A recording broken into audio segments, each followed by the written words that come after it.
ပြီအားလုံးပဲမင်္ဂလာပါဗျာကျွန်တော် YouTube channel လေးကနေအားလုံးတစ်ခါပြန်လည်ကြိုဆိုလိုက်ပါတယ်ဗျာကျွန်တော်ရဲ့ဒီ multi transfer YouTube channel လေးမှာဆိုရင်မိမိတို့အိမ်မှာနေစဉ်သုံးတဲ့ lesson ပစ္စည်းတွေပြင်နေစင်နေ training နဲ့ lesson နဲ့ပတ်သက်တဲ့ဗဟုသုတရဲ့ကျွန်တော်ပြောပြတက်ဆက်ပေးတဲ့ channel လေးဖြစ်ပါတယ်ဗျာကျွန်တော်ရဲ့ဒီ multi train channel ထဲမှာအရင်တင်ခဲ့တဲ့ video မှာလည်းစိတ်ဝင်စားကောင်းတဲ့ပြင်နေစင်နေ training နည်းလမ်းတွေနဲ့ lesson နဲ့ပတ်သက်တဲ့ဗဟုသုတတွေပြီးတော့ free energy နဲ့ပတ်သက်ပြီးတော့ဗောနော်လေးလာခြင်းတဲ့တွေအတွက်ကိုကျွန်တော် free energy နဲ့ပတ်သက်ပြီးတော့ကျွန်တော်စမ်းသပ်ချက်အချို့ပြုလုပ်ထားတဲ့ video လေးကျွန်တော်တင်ပေးခဲ့ပြီးဖြစ်တယ်ဗောနော်တကယ်လို့စိတ်ဝင်စားမကြည့်ရတဲ့အဲ့ဒီ video တစ်ချက်လောက်ပြန်လဲတော့ရှာဖွေကြည့်ရှုနိုင်ပါတယ်ဗျဟုတ်ပြီကျွန်တော်ဒီနေ့မှာကြာတော့ကျွန်တော်လာပြီးတော့ပြည့်သက်တွေလာတောင်းဖို့ထားကြရဗောနော် Bluetooth ပေါက်Bluetooth speaker ပြောရမလား Bluetooth ပေါက်လို့ပြောရမလို့เนาะအဲဒီကောင်လုံးလေးကျွန်တော်ပြပြပေးတော့မှာဖြစ်ပါတယ်ဗျအဲ့တော့အားလုံးတက်လဲစိတ်ဝင်စားပြီးအကျိုးရှိမဲ့ video လေးဖြစ်လို့ခိုင်းလို့ကျွန်တော် video လေးအဆုံးထိကျွန်တော်တူလိုက်ပါချူအားပေးပါအောင်ဗျ Okay အဲ့ဆိုကျွန်တော်ဒီနေ့ video လေးကိုစလိုက်ကြတာပါဗျဟုတ်ပြီเนาะကျွန်တော်ဒီနေ့မှာဒီ Bluetooth ကျွန်တော်ဒီနေ့မှာဒီ speaker အဟောင်းလေးတွေပေါ့နော်ဒီ speaker အဟောင်းလေးတွေကနေပြီးတော့ကျွန်တော်တို့ Bluetooth ဘောက်အဖြစ်ပြန်တဲ့အသုံးပြုလို့ရမယ်နည်းလမ်းလေးပြပြပေးပါဦးเนาะကျွန်တော် channel လေးကလည်းကျွန်တော် multi train လို့နာမည်ပေးထားတာပေါ့နော်ပြန်ပြီးတော့နာမည်ပြောင်းအောင်လို့ဖြစ်နေပြီဘယ်လိုဘာလို့လဲဆိုတော့ကျွန်တော်တီထွင်တာမဟုတ်ဘဲနဲ့အိမ်မှာရှိတဲ့ဒီအမိုက်ပုံတွေကနေပြီးတော့အဟောင်းပုံတွေကနေပြီးတော့เนาะကျွန်တော်ပစ္စည်းတွေကိုပြန်ပြီးတော့ recycle လုပ်ပြီးတော့ပြန်လဲအသုံးပြုနေရပါမောင် recycle လို့ပဲပြောရမလားမောင် reuse လို့ပဲပြောရမလားဖြစ်နေပြီပေါ့เนาะ marketing ဆိုတဲ့အထက်ကို okay ဒါဟာတာလေးပြောတာပါဒီကနာမည်ကအရေးမကြီးပါဘူးเนาะကျွန်တော်ဘယ်နာမည်ဖြစ်ဖြစ်ကျွန်တော်တို့လက်တွေ့အသုံးချတဲ့နည်းလမ်းတွေဖြစ်ဖို့လိုရတာပေါ့เนาะဟုတ်ပြီ okay ကျွန်တော်ဒီနေ့မှာဒီမှာ speaker လေးနှစ်မျိုးယူထားတယ်ပေါ့เนาะဒီမှာ speaker အကြီးဒါ speaker အသေးပေါ့เนาะဒါတွေလည်းကျွန်တော်အိမ်ရဲ့အဟောင်းပုံတွေကသွားရှာတာပေါ့ဒီကောင်းလေးဆိုပျက်စီးနေပြီသူရဲ့နှစ်ရွက်တွေပျက်စီးနေတာကျွန်တော်ကော်လေးနဲ့ကတ်ထားပြီးတယ်ပေါ့เนาะဒါမှဒီကောင်ကအတန်တော့ထွက်သေးတယ်ပေါ့เนาะကျွန်တော်ဒါမှဒီကောင်ကစမ်းပြလို့ရတဲ့အတန်ထွက်သေးတယ်ပေါ့နော်အတန်ထွက်တွေကနည်းနည်းတုံခါတဲ့ခါကျအရှက်ရှက်အတန်လေးပဲဖြစ်တာပေါ့เนาะဟုတ်ပြီကျွန်တော်ဒီကောင်လေးရှိတယ်ဒါကတော့ကျွန်တော် watt နည်းနည်းသေးတယ်ပေါ့နော်5 watt လောက်ပဲဒါကနည်းနည်း watt သေးတဲ့ watt ပေါ့နော် watt အားသေးတဲ့ကောင်5 watt လောက်ပဲရှိမယ်အဲ့တခုရှိတယ်ကျွန်တော်ဒီကောင်ကကျတော့ပို့ပြီးတော့watt အားများတယ်ပေါ့နော် speaker လည်းကြီးရတယ်အတန်ထွက်ကလည်းကောင်းတယ် bass ကလည်းနည်းနည်းကျန်းတယ်ပေါ့နော်အဲ့လို speaker တော်တော်နှစ်မျိုးရွေးချယ်ထားတယ်ပေါ့နော်နှစ်မျိုးရွေးချယ်ထားတယ်ကက်ကလည်းနှစ်မျိုးပေါ့နော်ကျွန်တော်ဒီမှာဒီကောင်ကကျတော့ဒီဘက်ကအကြီးကကျတော့ဒါကကျွန်တော်ဟို Freedom Electronic ကပို့လိုက်တဲ့box ထဲမှာပါလာတယ်ပေါ့နော်ဒီ Bluetooth ကလေးဒီကောင်100 watt speaker လောက်ထိဦးဒီကောင်ကကောင်းကောင်းယူဖွင့်နိုင်တယ်ပေါ့နော်100 watt speaker လောက်ထိဖွင့်လို့ရတယ်ဒီကောင်ကကျတော့ဒါကျွန်တော်တခြား online shop ကနေဝယ်ထားတာပေါ့နော်5 watt နိုင်တဲ့ Bluetooth ကလေးဖြစ်တယ်ပေါ့နော် okay ကျွန်တော်ဒီကလေးနှစ်ကလုံးကျွန်တော်ဆင်ပြပေးမှာဖြစ်ပါနော်ဗီဒီယိုကျွန်တော်အတက်နိုင်ဆုံးအတူဆုံးလုပ်ပေးသွားမယ်ဟုတ်ပြီနော် okay ဟုတ်ပြီကျွန်တော်ပထမဆုံးစပြီးတော့ဆင်းရမယ်ဆိုရင်ကျွန်တော်အိမ်မှာဒီလို speaker အပြက်တွေရှိတယ်ပေါ့နော်speaker အဟောင်းတွေရှိတယ်ပေါ့နော် speaker အဟောင်းတွေရှိရဆိုကျွန်တော် speaker ကောင်းမကောင်းကျွန်တော်တစ်ချက်လောက်တိုင်းကြည့်ဖို့လိုတယ်ပေါ့နော်ကျွန်တော်ဒီမှာအကြီးလုံးအသေးလုံးတိုင်းပြပေးမယ်သူ့မှာငုတ်လေးနှစ်ငုတ်ရှိတယ်နော်ဒီငုတ်ကိုတော့တိုင်းလိုက်မယ်ဒီလိုလေးတော့ထောက်လိုက်မယ်ပေါ့နော်โอเคအဲ့ဆိုအဆက်သက်ရှိနေရပါတော့ဒီလိုမျိုးနံပါတ်လုံးဝမတက်လာဆိုဒီ speaker မကောင်းတော့ဘူးဒီ speaker အကြီးတဲ့လိုမျိုးပဲတော့ထောက်လိုက်တဲ့ခါကျရင်ဒါမြင်မယ်ပေါ့နော်โอเคနော်ဒါကကြတော့ကျွန်တော် smart meter နဲ့တိုင်းပြပေးတာပေါ့နော်ရိုး meter နဲ့လည်းတစ်ချက်လောက်တိုင်းပြပေးဦးမယ်ကျွန်တော်အိမ်မှာ smart meter မရှိတဲ့လူတွေလည်းတိုင်းလို့ရအောင်နော်ဒါရိုး meter ဆိုရင်ကျွန်တော် ohm scale တစ်ခုဆိုရင်ဒီမှာကြိုက်တဲ့ ohm scale တစ်ခုထားလိုက်ပေါ့နော်ကျွန်တော်ကဒီမှာ 20k ပေါ့နော် 20k ပဲဖြစ် 1k မှာဖြစ်ထားလိုက်ပေါ့နော်အကောင်ထားလိုက်ပြီးတော့မှကျွန်တော်ဒီကောင်ကိုတစ်ချက်လောက်တိုင်ပြပေးမယ်ဒါဆိုရင်သူ့ရဲ့တန်ဖိုးတစ်ခုတက်လာပြီ 0.01 ဒီဘက်အကြီးလက်လို့ပဲတော့တိုင်လိုက်ခါကျ 0.01 လို့တက်လာမှာအဲ့ဒါဆိုရင်ကျွန်တော်ဒီ speaker ရဲ့ကောင်းတယ်ပြန်အသုံးပြုလို့ရသေးဘူးเนาะတကယ်လို့ဒါကကျွန်တော်နံပါတ်မတက်လာဘူးနံပါတ်မတက်လာဘူးဆိုရင်တော့ဒီ speaker တွေကမကောင်းတော့ဘူးယူဆလို့ရတယ်ပေါ့နော်သူ့ရဲ့အထဲမှာသူ့ရဲ့အထဲမှာပါတဲ့ဒီဂျီနန်ဂျူးလေးအကွိုင်းကအတန်ကွိုင်းလေးပြက်ပြီးပေါ့နော်အဲ့ဒါကြောင့်မလို့ဖြစ်တယ်အဲ့ကျွန်တော်ဒီကောင်လေးဆက်ပြီးအသုံးပြုလို့မရဘူးเนาะအဲ့တော့ကျွန်တော်အိမ်မှာရှိတဲ့ဒီအဟောင်းကျွန်တော် speaker အဟောင်းတွေကိုကောင်းမကောင်းစစ်ချင်အခုလိုနည်းနည်းစစ်လို့ရတယ်တကယ်လို့စစ်ပြီးတော့ကောင်းတယ်ဆိုမှဒါလည်းဆက်ပြီးတော့တခြားလုပ်လို့ရရှိရပေါ့နော်โอเคကျွန်တော်ပထမဆုံးအနေနဲ့ကြာတော့ကျွန်တော်ဒီကတ်အကြီးကိုတစ်ချက်လောက်ဆင်ပြပေးမယ်ပေါ့နော်ဒီ Bluetooth ကတ်အကြီးကလည်းဒီမှာသူရေးထားတယ်ပေါ့နော်ဒီမှာသူ့ရဲ့ input output ရေးထားပြီးဒီမှာကြာဒါ left plus and minus ဆိုတာကြာဘယ်ဘက် speaker ရဲ့အပေါင်းတော့ကိုဒီမှာဝင်မယ်ညာဘက် speaker အပေါင်းကိုဒီမှာဝင်မယ်ပေါ့နော်ဒါမှကြာသူ power supply ကDC 524 volt ကိုထည့်လို့ရတယ်လို့ပြောပါကျွန်တော်ဒီမှာ12 volt ဒီကောင်ကတွဲဖို့ချက်ပင်ဖြစ်တဲ့အတွက်ကိုတွဲဖို့ adapter နဲ့ဒီကောင်သုံးပေးမယ်အောက်မှာတော့ဘာစာမှမရှိဘူးเนาะဒီမှာသူ့ရဲ့ခလုတ်အဖွင့်ပိတ်ရှိတယ်ပြီးတော့ amplify ပေါ့နော်အတန်အတိုးချက်ကိုသူကဒီကနေလုပ်လို့ရတယ်ဟုတ်ပြီအဲ့တော့ကျွန်တော်ဒါပြန်ဆက်ပြပြီပေါ့နော်အဲ့တော့တော့ချိန်မယ်ဆိုရင်ကျွန်တော်ဒီ speaker တွေမှာကတော့တချို့ကလည်းသိမယ်တချို့လည်းမသိဘူးပေါ့နော်သူအပေါင်းနှုတ်ဆိုတာရှိတယ်ဒီမှာအပေါင်းနှုတ်ဆိုပြီးသူရေးထားလိုက်မယ်မြင်နေတယ်ပေါ့နော်ဒီဘက်ကအပေါင်း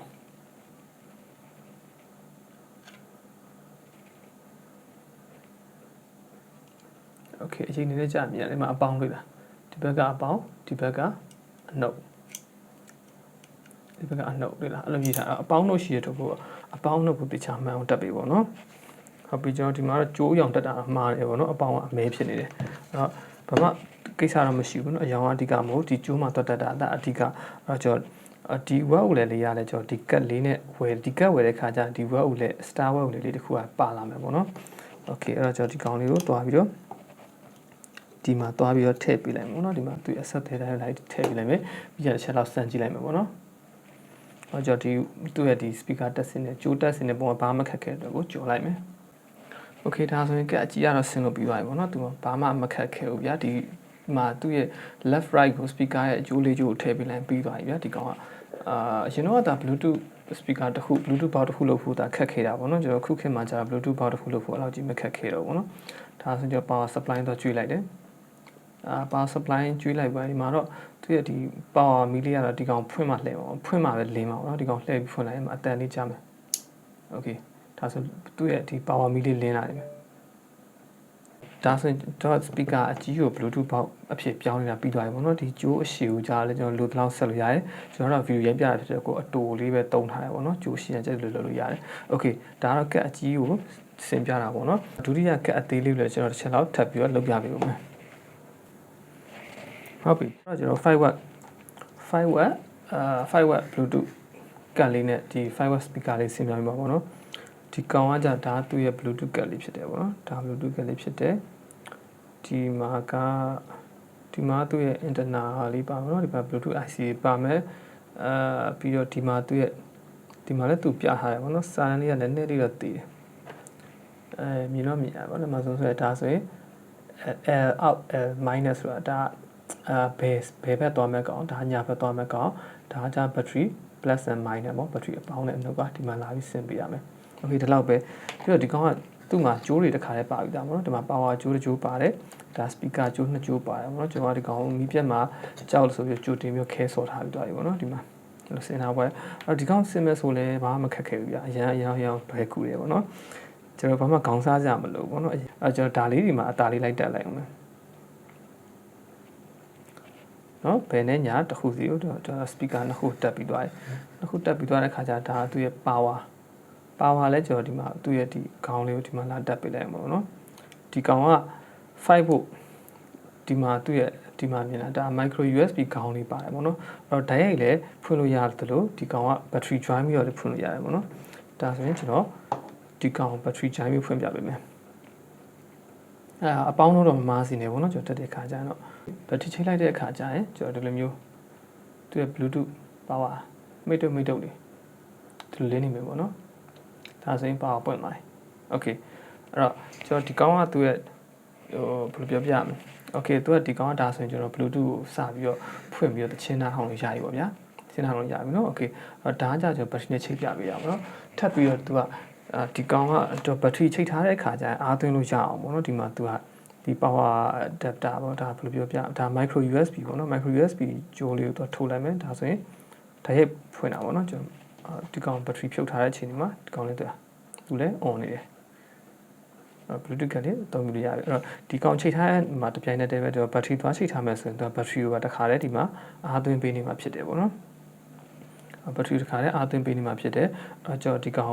ကို battery ချိန်ထားပြီးတော့ဒီမှာတချင်းနားထောင်နေမှာပေါ့နော်ဒီကောင်ဒီကောင်ဖြုတ်လိုက်တဲ့အခါကျရင်ဒီ battery နဲ့နားထောင်ရမှာပေါ့နော်ဒီနားမှာကြားမှာတော့ cloud တစ်ခုကိုတက်ပြရမှာပေါ့နော်ဒါမှသာလေကျွန်တော် battery ရောဒီ bluetooth ရအမြဲတမ်းပွင့်နေမှာမဟုတ်ပေါ့နော်အဲ့မလိုတဲ့ချိန်ညာပိတ်ထားလို့ရတယ်လိုတဲ့ချိန်ညာဖွင့်လို့ရတယ်ပေါ့နော်အဲ့လိုမျိုးလုပ်လို့ရမယ်okay ကျွန်တော်ဒီကက်နကက်လုံးကိုကျွန်တော်ကြိုးရတက်ပြီးသွားဆိုတော့တစ်ချက်လောက်ကျွန်တော်အသွေးအတန်ထွက်ကိုကျွန်တော်စမ်းပြပေးမယ်ပေါ့နော် ကဲဟုတ်ပြီကျွန်တော်ဒီအကြီးကိုအရင်စမ်းပြပေးမယ်ပေါ့နော်ဒီအကြီးကိုဒီမှာသူ့ရဲ့ adapter ကျွန်တော်တွဲဖို့ adapter လေးဒီကောင်ထိုးလိုက်တယ်ဒီကောင်ဖွင့်ထားတာဖြစ်တဲ့အတွက်မှာဖွင့်လာပြီပေါ့နော်Bluetooth ချိန်လိုက်မယ်Bluetooth ချိန်လိုက်ရင်မီးလေးငြိမ်သွားတယ်โอเคနော်ကျွန်တော်ဒီမှာရှင်းလေးဖွင့်ပြပေးမယ်ပေါ့ဒီအချင်းလေး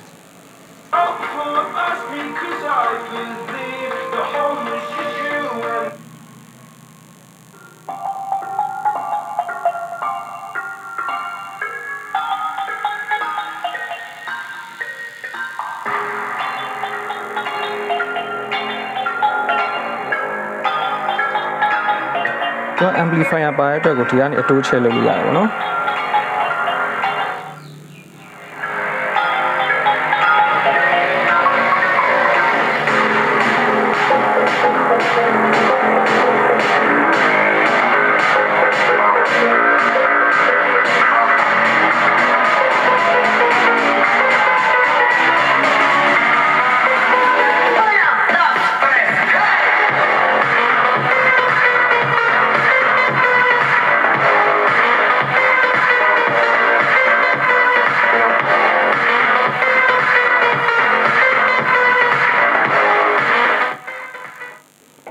ကဲနော်ဒါသူ့ရဲ့အတန်အနေနဲ့ထွက်တာကိုကျွန်တော်တွေ့ရမှာပေါ့နော်အတန်ကျွန်တော်ကြည်လာအောင် base ကလည်းတော်တော်ယူမိုက်တယ်နော် okay ဒါကအကြီးကိုစမ်းပြပေးရပါတော့ကျွန်တော်ကအသေးကိုချက်စမ်းပြပေးမယ်ဟုတ်ပြီကျွန်တော်ဒီခါကျတော့ကျွန်တော်ကအသေးစမ်းပြပေးပါပါနော်ကအသေးဒီမှာဒါကအသေးလေးကျွန်တော်စမ်းပြပေးမယ်ဒီမှာကျွန်တော်ပါဝါဘန်းနဲ့ပဲဒီကောင်ပါဝါကျွေးထားတယ်ပေါ့နော်ပါဝါဘန်းနဲ့ပဲကျွေးလို့ရတယ်ပေါ့နော်ယူဖုန်းအားတကြိုးနဲ့ဒီကောင်လုပ်လို့ရတယ်ပါဝါဘန်းနဲ့တုံးလို့ရဆိုတော့အဆင်ပြေတယ်ဗျာနော်အဆင်ပြေတယ်တက်ခဲတော့မ join ပြထားဘူးပေါ့နော်ဒီမှာတက်ခဲ join ထားလိုက်ရတယ်မ join ထားလိုက်ရတယ်နော် okay ဒါဆိုဒီကောင်လေးဖွင့်ပြပေးမယ်အဲ့တော့ကျွန်တော်အတန်ကိုအရင်မချဲ့ထားသေးဘူးနော်တက်ကြည့်မယ်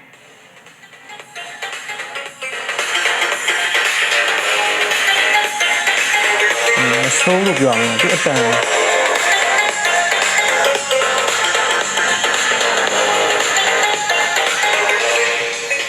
သူအတန်တော့သူ speaker စိုင်းနေတော့ဗောနော်သူကသူတော့ထွက်တယ်ဗောနော်ကျွန်တော် speaker အကြီးလောက်တော့အတန်မပိတ်တော့မကြည့်မကောင်းဘူးเนาะဒါပေမဲ့သူ့အတန်ထွက်တဲ့သူအဆင်ပြေတယ်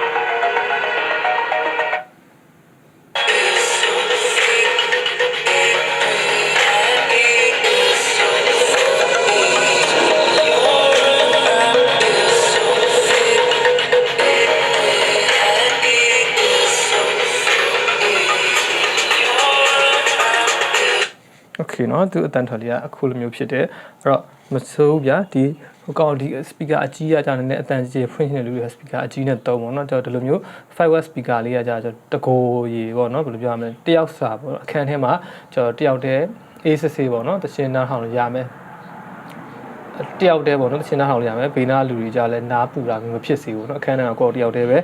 ဒီလိုတချင်းကိုကျွန်တော် stereo မုန်းနဲ့အပြည့်အဝခံစားနားဆင်လို့ရအောင်ပေါ့เนาะဟုတ်ပြီ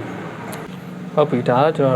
တော်လောက်ထားတဲ့ DIY speaker လေးပေါ့နော်ကျွန်တော် speaker လေး Bluetooth box လေးပေါ့နော်ဟုတ်ပြီဒီလိုမျိုးလေးရှိတယ်ကျွန်တော်ဒီကောင်တစ်ချက်လောက်အတန်ဆန်းပြပေးဦးမယ်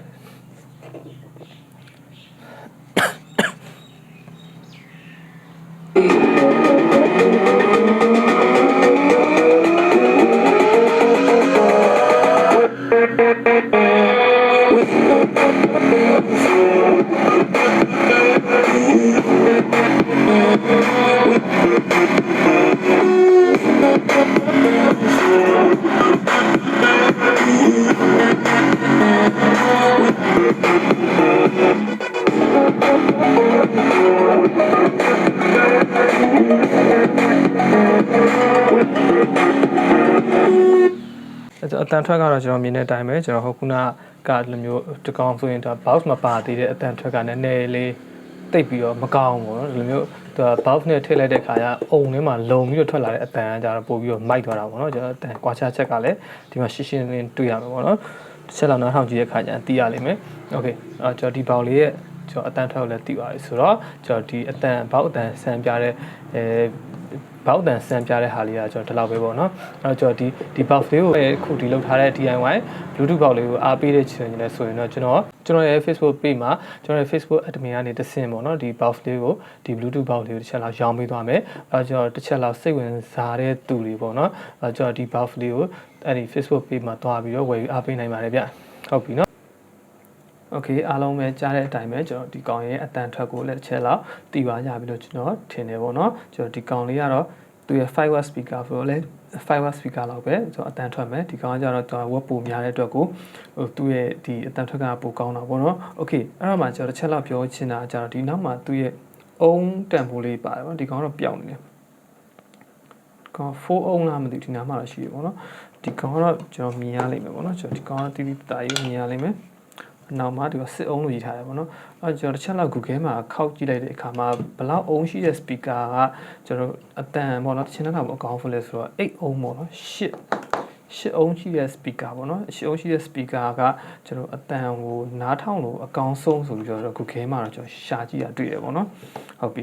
ဒါကကျွန်တော်ပြည့်သက်တွေအိမ်မှာရှိတဲ့ speaker ကတော့ဘယ်အုံးဆိုလို့ကျွန်တော်နားထောင်လို့ရတာပေါ့နော်ကျွန်တော်ဒါမဲ့အဲ့ own speaker ကြတော့ကျွန်တော်ဒီလိုတချင်းသားထောင်ဖို့အတွက်ကို speaker အကောင့်ဖုန်းလို့ကျွန်တော်သူကတတ်မှတ်ထားတယ်ပေါ့နော်ဟုတ်ပြီပေါ့နော်အဲ့တော့ကျွန်တော်အိမ်မှာရှိတဲ့ okay အဲ့ဒါဆိုရင်ကျွန်တော်ဒီနီလန်းလေးကိုတီးသွားတဲ့အခါကျရင်ကျွန်တော်အိမ်မှာပြစ်ချထားတဲ့